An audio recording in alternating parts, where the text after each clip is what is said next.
ఈరోజు మన వీడియోలో మన పాఠశాలలో పనిచేస్తున్నటువంటి ఆయాలు, అట్లాగే సీసీహెచ్‌లు, చిన్న చిన్న జాబులు చేసుకున్నటువంటి వాళ్ళు ఈ శ్రమ్ కార్డ్‌ని అఫీషియల్ వెబ్‌సైట్ నుంచి ఎలా డౌన్‌లోడ్ చేసుకోవాలి? అట్లాగే ఎట్లా రిజిస్ట్రేషన్ చేసుకోవాలి? అసలు ఈ యొక్క ఈ శ్రమ్ కార్డ్ వల్ల ఎటువంటి ప్రయోజనాలు? ఆ అంశాల గురించి అన్నీ మనం ఈరోజు వీడియోలో ఒకసారి చూద్దాం. ముందుగా ఈ శ్రమ్ కార్డ్ ఆన్‌లైన్‌లో అప్లై చేయడానికి, రిజిస్ట్రేషన్ చేసుకోవడానికి అఫీషియల్ వెబ్‌సైట్ వచ్చేసరికి గూగుల్‌లో ఈ శ్రమ్ అని చెప్పేసి టైప్ చేయంగానే మనకి ఇలా కనబడుతుంది. Official website. దీని మీద క్లిక్ చేయాలి. అలా క్లిక్ చేయంగానే గో టు మెయిన్ పేజ్ అని చెప్పేసి పేజ్ ఒకటి రీడైరెక్ట్ చూపిస్తుంది. దాన్ని క్లిక్ చేశాక ఇది అఫీషియల్ వెబ్‌సైటు. ఇలా కొంచెం కిందకి స్క్రాల్ చేసుకుంటూ వెళ్తే రైట్ హ్యాండ్ సైడ్ వచ్చేసరికి మనకి రిజిస్ట్రేషన్ ఆన్ ఈ శ్రమ్ అని చెప్పేసి కనబడుతుంది. దాని మీద క్లిక్ చేయాలి.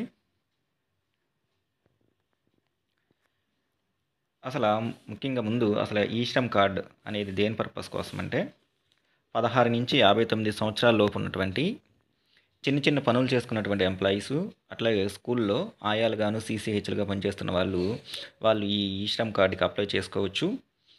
60 ఇయర్స్ తర్వాత వాళ్ళకి ఒకవేళ ఏమన్నా యాక్సిడెంటల్ ఇన్సూరెన్స్‌కి వచ్చేసరికేమో ప్రమాదవశాత్తు ఏమైనా జరిగితే ₹2,00,000 ఇన్సూరెన్స్ క్లెయిమ్ జరుగుతుంది. అట్లాగే ఆఫ్టర్ 60 ఇయర్స్ 60 సంవత్సరాలు కంప్లీట్ అయిన తర్వాత వాళ్ళకి నెలకి ₹3,000 పెన్షన్‌గా అమౌంట్ అనేది రావడం జరుగుతుందన్నమాట. సో, ఈ బెనిఫిట్స్ పొందాలి అంటే మనం దీనిలో రిజిస్ట్రేషన్ చేసుకొని ఈ కార్డుని డౌన్‌లోడ్ చేసుకోవాలి. ముందుగా సెల్ఫ్ రిజిస్ట్రేషన్‌కి వచ్చేసరికి ఇక్కడ enter mobile number, Aadhaar linked mobile number అని చెప్పేసి చూపిస్తుంది. అంటే మొబైల్ నెంబర్ ఇవ్వాలి. ఏ మొబైల్ నెంబర్కి అయితే మన ఆధార్ నెంబర్ లింక్ అయ్యిందో ఆ మొబైల్ నెంబర్ని ఇక్కడ ఎంటర్ చేసి ఇక్కడ కనపడుతున్నటువంటి క్యాప్చా కోడ్ని ఈ బాక్స్లో ఎంటర్ చేయాలి. తర్వాత ఈపీఎఫ్ఓ అంటే చిన్న చిన్న జాబులు చేసుకుంటున్న వాళ్ళు కనుక ఎంప్లాయీస్ ప్రావిడెంట్ ఫండ్ వాళ్ళు పనిచేస్తున్న ఆర్గనైజేషన్లో కనుక ఈపీఎఫ్ఓ ఉంటే ఎస్ అని, లేకపోతే నో అని సెలెక్ట్ చేసుకుంటాము. నెక్స్ట్ అట్లాగే వాళ్ళు పనిచేస్తున్నటువంటి ఆర్గనైజేషన్లో employees state insurance corporation ESIC ఉంటే కనుక ఎస్, లేకపోతే నో అని సెలెక్ట్ చేసుకుని సెండ్ ఓటీపీ అనే ఆప్షన్ మీద క్లిక్ చేయాలి. ఈ డీటెయిల్స్ అన్నీ ఇచ్చిన తర్వాత ఈ ఆప్షన్ అనేది మనకి ఎనేబుల్ అవుతుంది.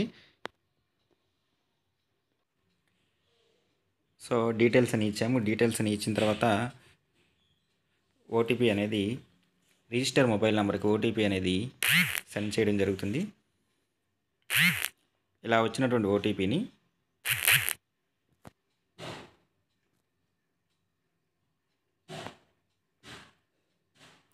ఇక్కడ మనం ఎంటర్ చేయాలి. నెక్స్ట్ తర్వాత మళ్ళీ మనకి ఇక్కడ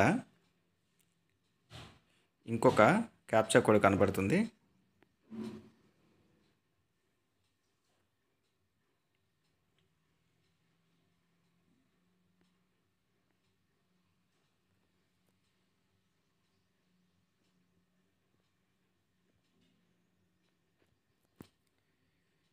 ఆ తర్వాత సబ్మిట్ అనే ఆప్షన్ నొక్కిన తర్వాత నెక్స్ట్ వచ్చేసరికి ఇక్కడ రిజిస్ట్రేషన్ చేసుకోవడానికి using Aadhaar number or virtual ID number అంటాం. ఆల్రెడీ అందరికీ ఆధార్ నెంబర్ ఉంటుంది కాబట్టి 12 అంకెల ఆధార్ నెంబర్ని ఇక్కడ ఎంటర్ చేయాలి. ఎంటర్ చేసిన తర్వాత ఆధార్ ఈకేవైసీ మనకి ఓటీపీ ద్వారా చేస్తాం కాబట్టి ఆల్రెడీ ఓటీపీ ఆప్షను ఇక్కడ సెలెక్ట్ అయి ఉంది. ఈ కనపడుతున్నటువంటి క్యాప్చా కోడ్ని ఈ బాక్స్లో ఎంటర్ చేయాలి. ఎంటర్ చేసి నెక్స్ట్ తర్వాత ఇక్కడ చెక్ బాక్స్లో టర్మ్స్ అండ్ కండిషన్స్ని మనం యాక్సెప్ట్ చేస్తూ చెక్ బాక్స్లో టిక్ మార్క్ చేయాలి. డేటా మొత్తాన్ని ఎంటర్ చేసిన తర్వాత ఈ సబ్మిట్ అనే ఆప్షన్ మీద మనం ప్రెస్ చేయాలి. ప్రెస్ చేసిన తర్వాత ఆధార్ నెంబర్కి లింక్ అయినటువంటి మొబైల్ నెంబర్కి ఓటీపీ రావడం జరుగుతుంది. ఆ ఓటీపీని ఇక్కడ ఎంటర్ చేసి మళ్ళీ మనకి ఇక్కడ క్యాప్చా కోడ్ కనబడుతుంది. ఈ క్యాప్చా కోడ్ని ఈ బాక్స్లో ఎంటర్ చేసి ఈ వచ్చిన ఓటీపీని వ్యాలిడేట్ చేయాలి. వ్యాలిడేట్కి మనకి ఇక్కడ టైం కూడా కనబడుతుంది. వ్యాలిడేట్ మీద నొక్కగానే మన యొక్క నేము, డేట్ ఆఫ్ బర్త్, జెండరు ఇక్కడ డిస్ప్లే అవుతాయి. పక్కనే continue to enter other details అని చెప్పేసి ఇక్కడ ఆప్షన్ ఉంది మనకి. దాని మీద ప్రెస్ చేయాలి. ప్రెస్ చేసిన తర్వాత ఇక్కడ ఆల్రెడీ మనం ఎంటర్ చేసిన మొబైల్ నెంబరు వస్తుంది. ఇంకా అదర్ కాకుండా ఆల్టర్నేటివ్ ఎమర్జెన్సీ మొబైల్ నెంబర్ ఏమైనా ఇవ్వాల్సి వస్తే ఇవ్వచ్చు. నెక్స్ట్ తర్వాత ఈమెయిల్ వచ్చేసరికి అది ఆప్షనల్. మ్యారిటల్ స్టేటస్ మ్యారీడా అన్మ్యారీడ్ అనేది ఎంటర్ చేయాల్సి ఉంటుంది. తర్వాత మదర్ నేమ్ ఎంటర్ చేయాలి. సోషల్ కేటగిరీ అంటే క్యాస్ట్ని ఇక్కడ ఎంటర్ చేయాల్సి ఉంటుంది. తర్వాత వచ్చేసరికి బ్లడ్ గ్రూప్ని ఎంటర్ చేయాలి. డిఫరెంట్లీ ఏబుల్డ్ ఒకవేళ ఎవరైనా సరే పిహెచ్ వాళ్ళు కనుక అయ్యి ఉంటే ఎస్ అయితే ఎస్ సెలెక్ట్ చేసుకుంటాము. ఎస్ సెలెక్ట్ చేసుకుంటే డిజేబిలిటీలో టైప్స్ ఆఫ్ డిజేబిలిటీస్ ఓపెన్ అవుతాయి. వీటిలో వాళ్ళకి సూటబుల్ అయినటువంటి డిజేబిలిటీని మనం చూస్ చేసుకుంటాము. లేకపోతే నో సెలెక్ట్ చేసుకుంటాము. తర్వాత నామినీ డీటెయిల్స్. ఈ నామినీ డీటెయిల్స్ వచ్చేసరికి ఒకవేళ ఏమైనా రిస్క్ ఏమైనా జరిగితే ఆ ఇన్సూరెన్స్ అమౌంట్ ఇక్కడ ఎంటర్ చేసినటువంటి నామినీకి చెందుతాయి. కాబట్టి నామినీ డీటెయిల్స్, నామినీ పేరు, nominee date of birth, nominee gender, relationship అంటే అప్లై చేస్తున్న వ్యక్తికి ఈ నామినీ ఏమవుతారో రిలేషన్షిప్ కానీ మనం మెన్షన్ చేయాల్సి ఉంటుంది. నెక్స్ట్ తర్వాత నామినీ అడ్రస్సు, నామినీ యొక్క మొబైల్ నెంబర్ ఇచ్చి సేవ్ అండ్ కంటిన్యూ ద్వారా నెక్స్ట్ స్క్రీన్కి వెళ్ళాల్సి ఉంటుంది. డీటెయిల్స్ని ఎంటర్ చేసిన తర్వాత సేవ్ అండ్ కంటిన్యూ అనే ఆప్షన్ మీద ప్రెస్ చేయాలి. ప్రెస్ చేసిన తర్వాత ఇక్కడ మనకి రిజిస్ట్రేషన్ ఫామ్ ఓపెన్ అవుతుంది. దీనిలో రెసిడెన్షియల్ డీటెయిల్స్ అంటే అడ్రస్ డీటెయిల్స్ ఎంటర్ చేయాల్సి ఉంటుంది. ఫస్ట్ వన్ వచ్చేసరికి హోమ్ నేటివ్ స్టేట్ సెలెక్ట్ చేసుకోవాలి ఇక్కడ. నెక్స్ట్ తర్వాత వచ్చేసరికి నేటివ్ డిస్ట్రిక్ట్ సెలెక్ట్ చేసుకోవాల్సి ఉంటుంది. నెక్స్ట్ తర్వాత వచ్చేసరికి స్టేట్ స్పెసిఫిక్ ఐడి, ఇది మనకి అవసరం లేదు. కరెంట్ అడ్రస్ ప్రెజెంట్ ఇప్పుడు ఉంటున్నటువంటి అడ్రస్, అర్బన్ అయితే అర్బన్, రూరల్ అయితే రూరల్ సెలెక్ట్ చేసుకుంటాము. అడ్రస్ లైన్ 1 ఆధార్లో ఉన్నటువంటి అడ్రస్ లైన్లన్నీ కూడా దాంట్లో ఉన్నవి స్ట్రీటు, డోర్ నెంబర్ సెలెక్ట్ చేసుకుంటాము. ఇక్కడ మ్యాండేటరీ ఫీల్డ్స్ ఉన్నటువంటివి కూడా ఖచ్చితంగా ఎంటర్ చేయాల్సింది. స్టేట్ సెలెక్ట్ చేసుకోవాలి, డిస్ట్రిక్ట్ సెలెక్ట్ చేసుకోవాలి. నెక్స్ట్ తర్వాత వచ్చేసరికి సబ్ డిస్ట్రిక్ట్ సెలెక్ట్ చేసుకోవాలి, సిటీ సెలెక్ట్ చేసుకోవాలి. ఆ తర్వాత పిన్ కోడ్ సెలెక్ట్ చేసుకుని నెక్స్ట్ కరెంట్ లొకేషన్, ఇప్పుడు ఉంటున్నటువంటి కరెంట్ లొకేషన్లో ఎన్ని సంవత్సరాల నుంచి ఉంటున్నారో అది సెలెక్ట్ చేసుకోవాలి. నెక్స్ట్ తర్వాత వచ్చేసరికి పర్మనెంట్ అడ్రస్, పైన రెసిడెన్షియల్ అడ్రస్, పర్మనెంట్ అడ్రస్ రెండో ఒకటే అయితే సేమ్ అవే మళ్ళీ అర్బను ఇందాక ఏవైతే టైప్ చేసామో అవన్నీ కూడా టైప్ చేసి సేవ్ అండ్ కంటిన్యూ ద్వారా నెక్స్ట్ పేజ్కి వెళ్ళాల్సి ఉంటుంది. నెక్స్ట్ సెకండ్ వన్ వచ్చేసరికి ఎడ్యుకేషనల్ క్వాలిఫికేషన్స్లో ఎదుర్కొంటే ఇక్కడ అసలు ఏం చదువుకున్న వాళ్ళు అయితే not literate without formal schooling అయితే అది, బిలో ప్రైమరీ వాళ్ళు అయితే ప్రైమరీ వాళ్ళు అయితే primary, middle, secondary, higher secondary, ఇట్లా కన్సర్న్ పర్సన్ యొక్క ఎడ్యుకేషన్ క్వాలిఫికేషన్ సెలెక్ట్ చేసుకోవాలి. ఏమీ చదువుకోకపోయినా పర్లేదు, ఇలిటరేట్ పెట్టచ్చు. ఎడ్యుకేషన్ సర్టిఫికేట్కి ఖచ్చితంగా మ్యాండటరీ ఫీల్డ్ మనకి ఏం పెట్టలేదు కాబట్టి అప్లోడ్ చేయకపోయినా పర్వాలేదు. మంత్లీ ఇన్కమ్ స్లాబ్ అంటే పర్ మంత్ వాళ్ళు వర్క్ చేస్తున్నటువంటి ఇప్పుడు ఈ జాబ్లో ఎంత అయితే గెయిన్ చేస్తున్నారో ఆ శాలరీ రేంజ్ని ఇక్కడ సెలెక్ట్ చేసుకోవాలి. ఇన్కమ్ సర్టిఫికేట్ కూడా ఖచ్చితంగా మనం అప్లోడ్ చేయాలని ఏమీ లేదు. ఈ ఎంటర్ చేసి సేవ్ అండ్ కంటిన్యూ ద్వారా నెక్స్ట్ పేజ్కి వెళ్ళాలి. నెక్స్ట్ పేజ్ వచ్చేసరికి ఆక్యుపేషన్ అండ్ స్కిల్స్, ప్రజెంట్ చేస్తున్నటువంటి జాబ్కు సంబంధించి ఆక్యుపేషన్స్.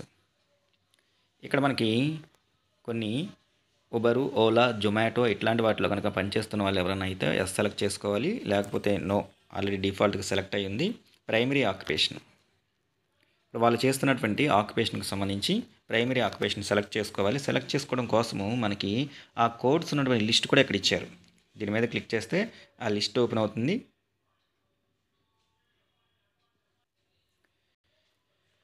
ఆ లిస్ట్లో మనకి ఇక్కడ అన్ని రకాలైనటువంటి డిజిగ్నేషన్స్ వాళ్ళు చేసే వర్క్స్ బట్టి కోడ్లు అనేది ఇవ్వడం జరిగింది. వీటిలో కన్సర్న్డ్ పర్సన్ ఏదైతే చేస్తున్నారో దాన్ని ఆ కోడ్ని మనం అక్కడ ఎంటర్ చేయాల్సి ఉంటుంది. కాబట్టి జాగ్రత్తగా చెక్ చేసుకొని అక్కడ ఎంటర్ చేయొచ్చు. లేదా టైప్ చేస్తున్నా సరే దానికి సంబంధించినటువంటి కోడ్ అనేది అక్కడ డిస్ప్లే అవుతుంది. అలా అయినా సరే మనం ఈ కోడ్లు మనం అక్కడ ఎంటర్ చేయొచ్చు. అది ఎంటర్ చేసిన తర్వాత నెక్స్ట్ వన్ వచ్చేసరికి ఆక్యుపేషన్, ఎన్ని సంవత్సరాల నుంచి కన్సర్న్డ్ జాబ్ చేస్తున్నామో అది ఎక్స్పీరియన్స్ సెలెక్ట్ చేసుకోవాలి. సెకండరీ ఆక్యుపేషన్ కనుక ఏమైనా ఉంటే కనుక దాన్ని ఇక్కడ మనం టైప్ చేసుకోవచ్చు. ఆక్యుపేషన్ సర్టిఫికేటు మనకి మ్యాండేటరీ కాదు. ప్రజెంట్ చేస్తున్నటువంటి జాబ్కి సంబంధించి స్కిల్స్ అనేవి ఎలా అక్వైర్డ్ అంటే మీకు ఆ స్కిల్స్ ఎలా వచ్చాయి, అది ఫార్మల్, వొకేషనల్, టెక్నికల్ ట్రైనింగ్ ద్వారానా లేకపోతే ఎటువంటి ట్రైనింగ్ లేకుండానా అనేది సెలెక్ట్ చేసుకోవాలి. నెక్స్ట్ సబ్ స్కిల్స్ ఏమైనా ఉన్నాయా ఉంటే సెలెక్ట్ చేసుకుంటాం, లేకపోతే లీవ్ చేయొచ్చు. ఇంట్రెస్టెడ్ ఇన్ స్కిల్స్ అప్గ్రేడ్, ఈ స్కిల్స్లో అప్గ్రేడ్ చేసుకోవాలని చెప్పేసి ఏమైనా అనుకుంటున్నారా, లేకపోతే వీటిలన్నింటినీ కూడా వదిలేసి సేవ్ అండ్ కంటిన్యూ అనే ఆప్షన్ మీద ప్రెస్ చేస్తే ఫైనల్గా బ్యాంక్ అకౌంట్ డీటెయిల్స్ ఇవ్వాల్సి ఉంటుంది. ముందు బ్యాంక్ అకౌంట్ నెంబర్ ఎంటర్ చేయాలి. బ్యాంక్ అకౌంట్ నెంబర్ని మళ్ళీ కన్ఫర్మ్ చేయాలి. అకౌంట్ హోల్డర్ నేమ్ ఎంటర్ చేయాలి. బ్యాంక్ అకౌంట్ యొక్క ఐఎఫ్సి కోడ్ ఎంటర్ చేయాలి. బ్యాంక్ నేము, బ్రాంచ్ నేము ఈ రెండు ఎంటర్ చేసి సేవ్ అండ్ కంటిన్యూ అనే ఆప్షన్ మీద ప్రెస్ చేయాలి. సేవ్ అండ్ కంటిన్యూ అని కొట్టంగానే మన ఫోటోతో కూడినటువంటి ఆ డీటెయిల్స్ ఏవైతే ఎంటర్ చేసామో ఆ డీటెయిల్స్ మొత్తం కూడా ఇక్కడ డిస్ప్లే అవ్వడం జరుగుతుంది. అవన్నీ ఒకసారి చెక్ చేసుకొని వాటిల్లో కనుక ఇంకేమన్నా కరెక్షన్ కనుక ఉంటే ఈ ఎడిట్ అనే ఆప్షన్ మీద ప్రెస్ చేయాలి. లేదా డీటెయిల్స్ అన్ని కూడా కరెక్ట్గా ఉన్నాయి అని చెప్పేసి అంటే ఇక్కడ సబ్మిట్ అనే ఆప్షన్ మీద మనం ప్రెస్ చేయాలి. సబ్మిట్ అనే ఆప్షన్ మీద ప్రెస్ చేస్తే డేటా ఫ్రీజ్ అయిపోయి సబ్మిట్ అవుతుంది. తర్వాత ఈ ఈశ్రమ్ కార్డ్ డౌన్లోడ్ చేసుకోవడానికి ఆప్షన్ అనేది మనకి ఎనేబుల్ అవుతుంది. ఈ విధంగా మొత్తము పర్టికులర్సు, పర్సనల్ ఇన్ఫర్మేషను, అడ్రస్సు, ఎడ్యుకేషన్ క్వాలిఫికేషన్సు, ఆక్యుపేషన్సు, ఫైనల్గా బ్యాంక్ డీటెయిల్స్ ఇవన్నీ ఎంటర్ చేసిన తర్వాత డేటాను సబ్మిట్ చేసి ఈ ఈశ్రమ్ కార్డ్ని అనేది డౌన్లోడ్ చేసుకోవచ్చు. మళ్ళీ ఎప్పుడైనా సరే మన డేటాను మనం చెక్ చేసుకోవాలంటే మళ్ళీ ఇక్కడికి వచ్చేసరికి సేమ్ ఇక్కడ రిజిస్ట్రేషన్ అని ఈశ్రమ్ ఆల్రెడీ రిజిస్టర్డ్ కదా, మనం ఈ లాగిన్ అనే ఆప్షన్ మీద ప్రెస్ చేయాలి. ఆల్రెడీ రిజిస్టర్ అయ్యాం కాబట్టి మళ్ళీ రిజిస్ట్రేషన్ చేసుకునే అవసరం లేదు. లాగిన్ డీటెయిల్స్తో mobile number, captcha code enter చేసి మొబైల్కి వచ్చిన ఓటీపీతో మనం లాగిన్ అయ్యి మన డీటెయిల్స్ అన్ని కూడా మనం చెక్ చేసుకోవచ్చు. ఈ విధంగా చిన్న చిన్న పనులు చేసేవాళ్ళు, అట్లాగే స్కూల్స్లో ఆయాలు, సీసీహెచ్లుగా ఉన్న వాళ్ళందరూ కూడా ఈ యొక్క ఈశ్రమ్ కార్డుని అప్లై చేసుకొని ఈ యొక్క సెంట్రల్ గవర్నమెంట్ ఆఫ్ ఇండియా వాళ్ళు అందజేస్తున్నటువంటి ఈ బెనిఫిట్స్ని పొందొచ్చు.